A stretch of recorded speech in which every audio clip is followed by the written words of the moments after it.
Good morning. I'm Dr. Kemi Omalulu. It is Saturday, the 27th of June, 2020. I'm in Lagos, Nigeria. This is a special broadcast for me. I'm a retired clinical pharmacist, a broadcast and investigative journalist, and a PR specialist. I'm also a community activist and gun violence advocate. This broadcast is about the death of Governor Ajimobi, former Governor Ajimobi of Oyo State, my former governor of 8 years. He is also my relative. He's my father's cousin. At the end of the day, we all heard that he died on the 18th of June, 2020. And that report was refuted by his spokesperson and his family. In journalism, you have to go to the source. It is very important to go to the source. Some of the stuff I've reported have been so outrageous to Nigerian ears that many people don't believe me. When those things come true, then I'm vindicated. That is not the way journalism works. You have to go to the source and report that news as hard as it can be to the public. But Nigerians are used to lies, so they think I'm giving out fake news. Now, when I heard the report, I reached out to Governor Ajimobi's children, in-laws, everybody, and I got concrete information that he was still alive and he was in a medically induced coma. I reported that to some Oyo lawmakers who were still trying to find out the truth from me, and I also reported that to my fans.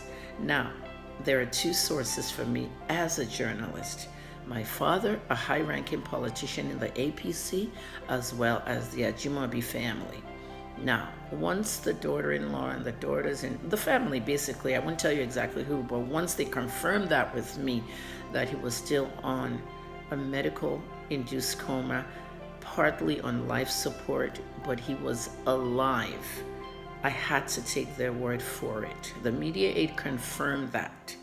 However, my brother, Tayo Lunloya, was in a coma for 64 days at 8 years old, and he came out of it. So I know about medical-induced comas, and I am a medical professional.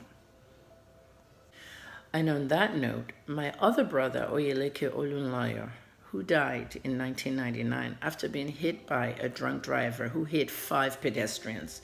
My brother was on life support for 2 days before we decided to remove the life support because he was brain damaged. I'm very familiar with life support and all the things associated with it. So I also posted on my page that Governor Ajimobi was not dead. I did a lengthy audio, radio broadcast on Facebook and Twitter. However, I called my father on Father's Day this past Sunday.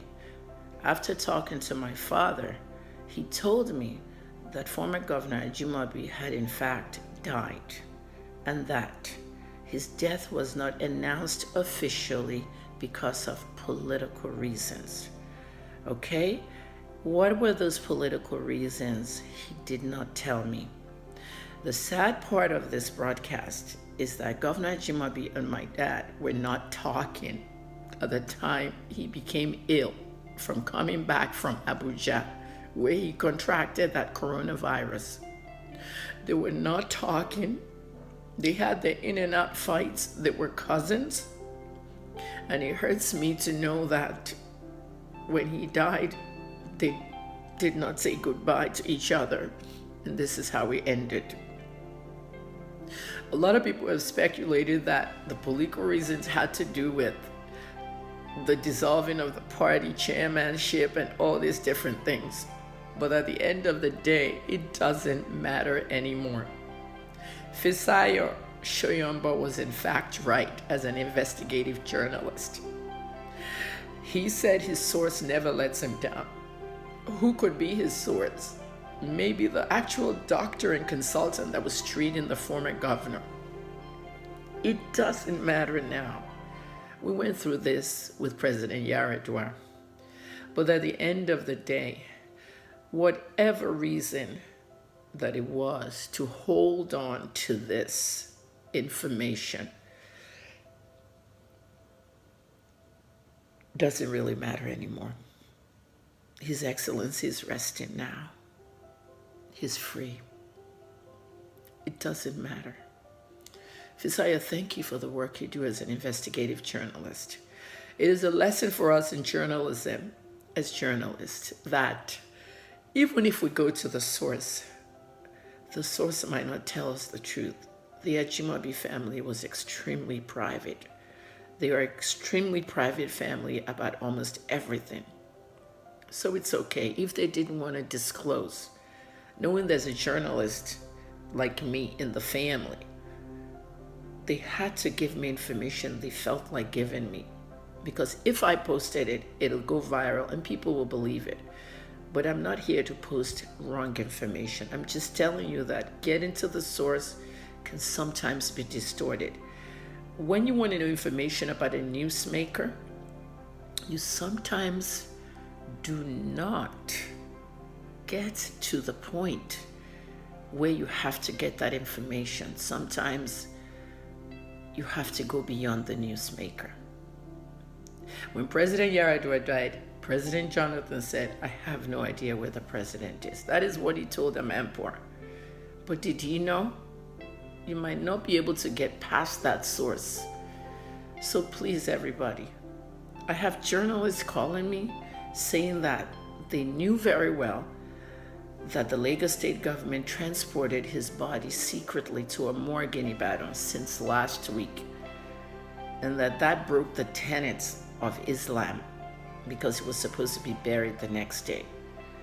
Whatever tenets we have in Islam, Christianity, or when we have to bury somebody that's Muslim, does not matter. All that matters now is that former Governor Ajimobi has done his work. He has served the people of Oyo State. Yes, I left Oyo State last year to move on with my life. But if you drive into Ibadan, you'll notice something different. Infrastructure. Governor Ajimobi brought the malls into Ibadan, changed many things, fixed the roads. I'm talking about Governor Ajimobi. I'm not talking about the APC. Whatever impression you had about him is yours. This is mine. I was devastated when he demolished Ayefele's station. I went there the same day to see Ayefele.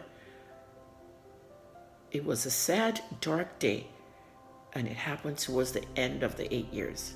So please, it doesn't matter the political implications. Maybe they kept him alive on a machine, or maybe he was secretly moved, maybe because of the NWC, how they dissolved the party. It doesn't matter. A lot of people have died of coronavirus. Governor Ajimobi reportedly died of multiple organ failure. That's what my father told me. Multiple organ failure. And he had already gone. This vindicates Fisaya Shoyombo. But that's not why I'm doing my video. I'm doing my video because I want you to know that I'm a real journalist. And those of you watching that are students of journalism or mass communications and even bloggers, it still boils down to one thing. Everybody must go to the source. If you're not sure, even when you get to the source, just use the non-affirmative word, reportedly, allegedly. So please don't turn my video into ruckus all over the internet. It is not necessary. Thank you for listening to me. May his soul rest in peace. An official funeral will be live on television on Sunday, tomorrow, the 28th of June. I am not the spokesperson for the Ajimobi family, nor am I the spokesperson for the governor. I am just telling you what I need to tell you. I want to thank my father. My father's 85 years old. He's alive and well. Okay, he battles high blood pressure, stroke, and prostate cancer every day. My father sent Ajimobi to Lagelu Grammar School as a child, and late Adedubu sent him to America. He became what he wanted to be. He had dreams, and those dreams propelled him to be an oil and gas magnate. He became a senator, what he wanted to be, and he became a governor. He ran multiple times, he won, and he was the first governor that did 2 terms in the history of my state, or your state. Thank you, Governor Ajimobi. Thank you for your service to Nigeria. I'm Kemi Omalulu Olunlayo in Lagos, Nigeria. It is 8:30 a.m. Saturday, the 28th of June, 2020. My dad told me that the former governor died last week of multiple organ failure.